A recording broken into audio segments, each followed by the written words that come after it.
Hello everyone, बहुत time के बाद अब हम इस चैप्टर को कंटिन्यू कर रहे हैं। तो इस एक्सरसाइज में हम इसका 5th क्वेश्चन करेंगे और फिर बाकी एक्सरसाइज भी करते जाएंगे। 5th क्वेश्चन देखते हैं।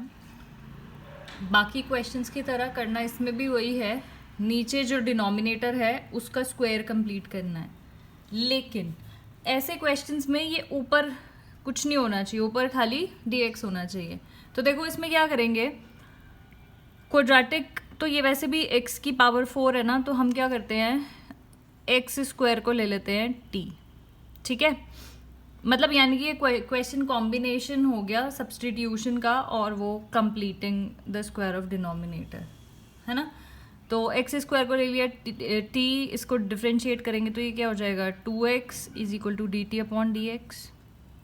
तो ऊपर हमें क्या चाहिए डिनोमिनेटर सॉरी न्यूमरेटर में एक्स डी एक्स, तो हम उसको रीअरेंज कर देंगे। एक्स डी एक्स क्या हो जाएगा डी टी अपॉन 2।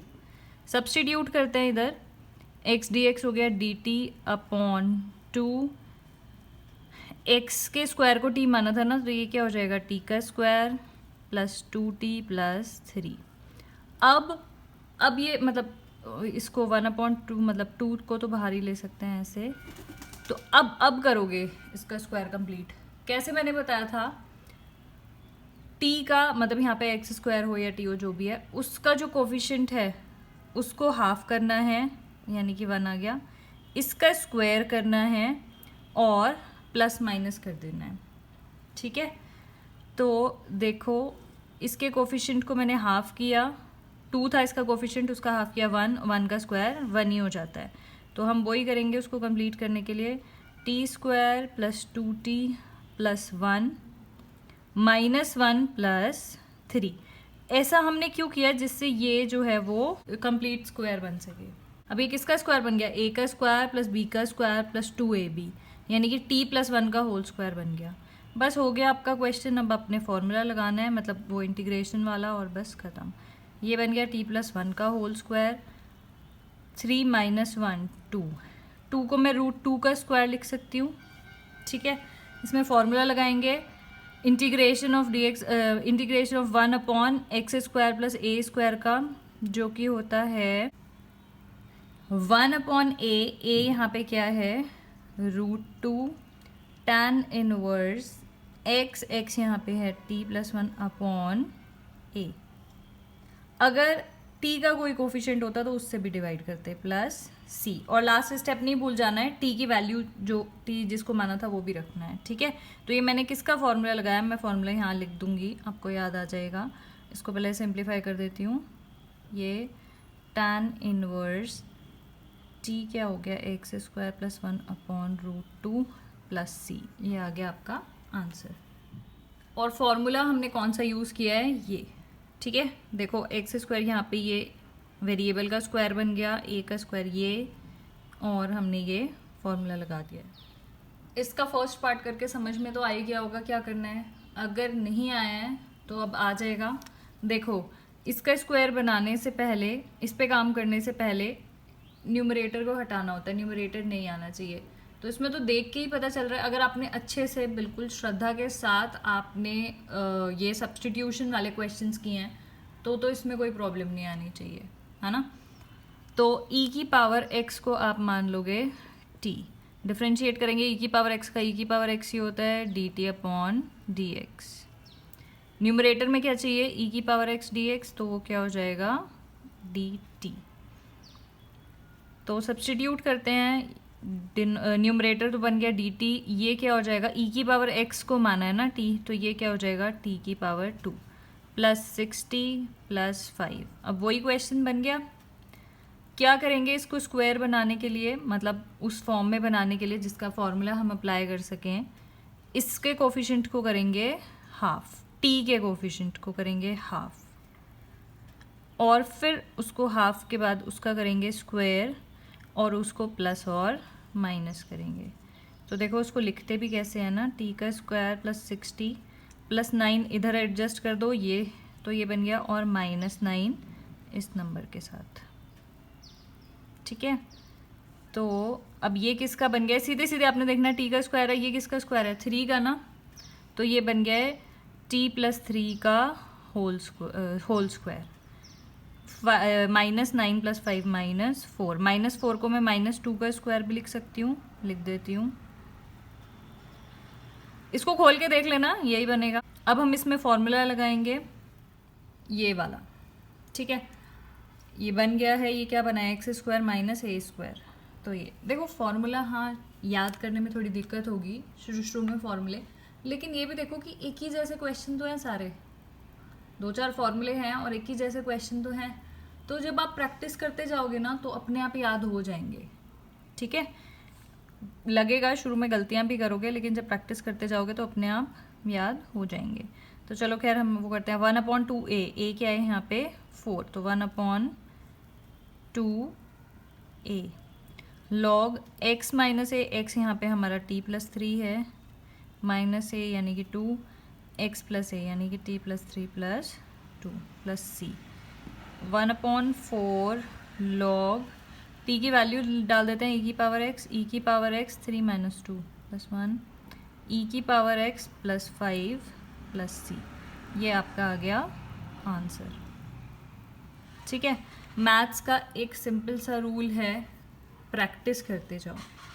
अगर पहले से ही गिव अप कर दोगे क्वेश्चन देख के तब तो नहीं हो पाएगा। तो आपने बस प्रैक्टिस करते जाना है, अपने आप आपको समझ में आएगा कि कौन सी क्वेश्चन में क्या अप्लाई करना है। जब आप करोगे ना उसको प्रैक्टिस, तो आपको याद आ जाएगा। नेक्स्ट पार्ट करते हैं। Same with this question also, numerator को हटाना है। साइन एक्स का डिफ्रेंसिएशन क्या होता है, कॉस एक्स। तो हो गई प्रॉब्लम सॉल्व। साइन एक्स को आप ले लेंगे t, साइन एक्स डिफ्रेंशिएट करेंगे, साइन एक्स क्या हो गया कॉस एक्स dt/dx। न्यूमरेटर में आपको चाहिए कॉस एक्स dx, तो वो क्या हो जाएगा dt। ये हो गया dt और नीचे क्या आ गया 1 - t 2 - t। इसको सिंप्लीफाई करता हूँ, फिर वही क्वाड्रेटिक बन जाएगी, वही काम, -2t + t का स्क्वायर। थोड़ा सा रीअरेंज करती हूँ, t का स्क्वायर पहले लिख देंगे -3t + 2 हो गया।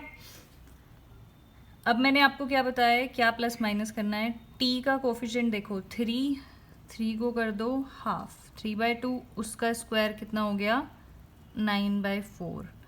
तो यहाँ पे आपने 9/4 को प्लस करना और माइनस करना, और करेंगे कैसे ध्यान से देखो, t² - 3t + 9/4, तो इसके साथ -9/4 को 2 के साथ एडजस्ट करके सिंप्लीफाई कर देना है। अब यहाँ पे भी इतना सोचने की ज़रूरत नहीं है, ये किसका स्क्वायर करा था 3/2 का ना, तो बस ये याद रखना, ये -2a भी बन रहा है इधर -3, तो ये हो जाएगा a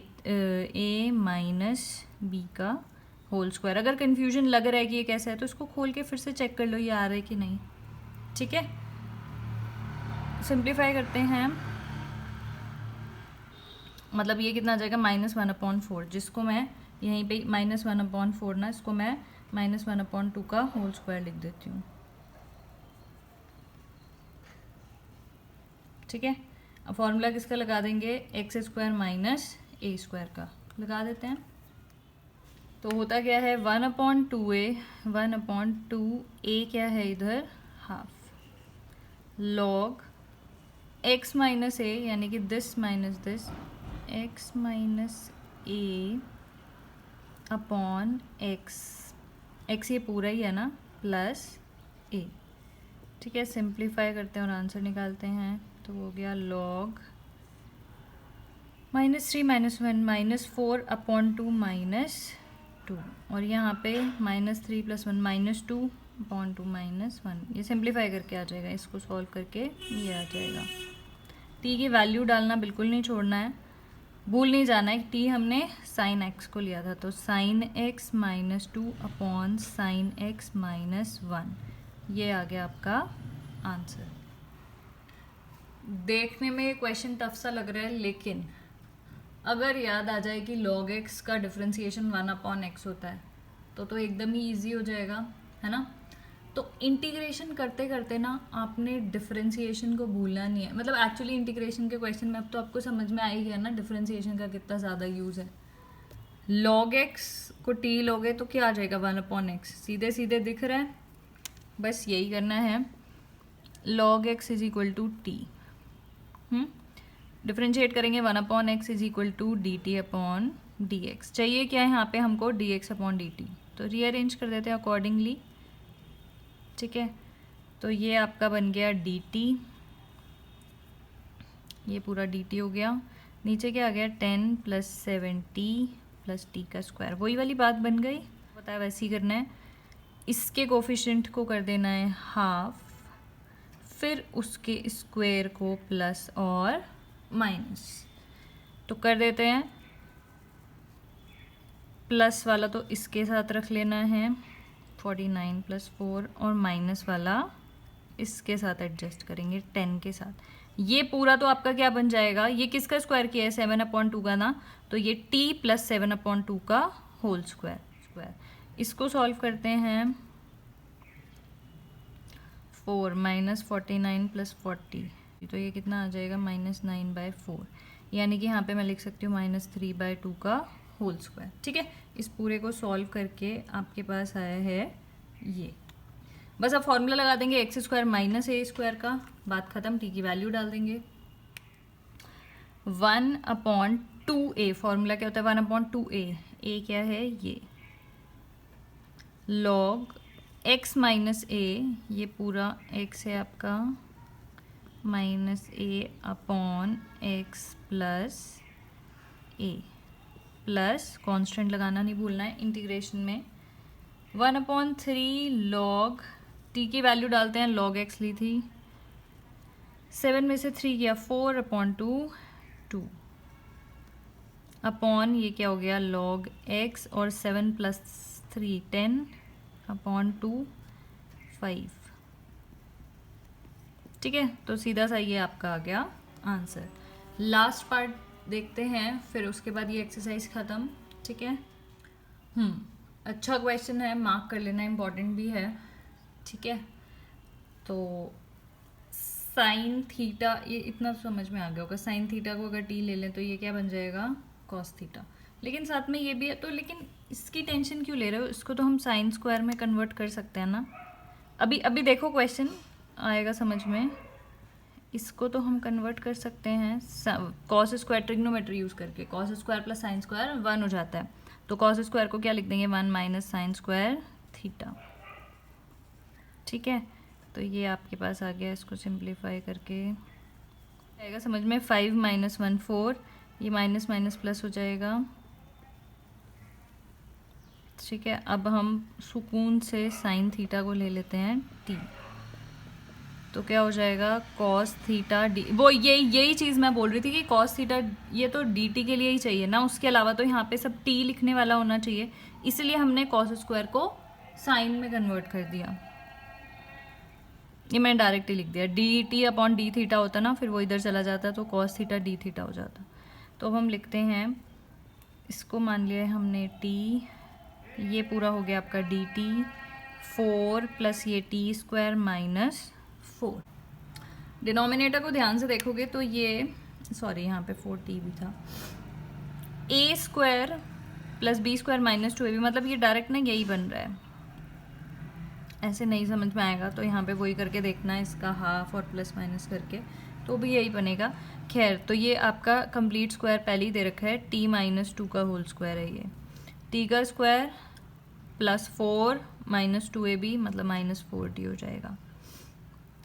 अब थोड़ी सी मेहनत यहाँ हमें करनी पड़ेगी। देखो यहाँ पे अगर मैं प्लस मतलब -6 लिख दूँ तो 3 कॉमन लेके t - 2 बन सकता है ना। देखो कैसे मैंने न्यूमरेटर को, अब हमें क्या करना है, कुछ भी करके इस लायक इस क्वेश्चन को बनाना है कि इंटीग्रेशन पॉसिबल हो। तो हम क्या करेंगे, 3t इसको लिख देंगे -6 + 6।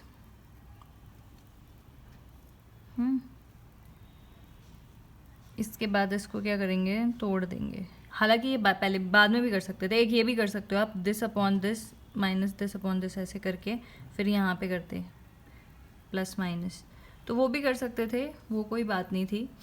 चाहे ऐसे कर लो, चाहे ये वाला स्टेप बाद में कर लो।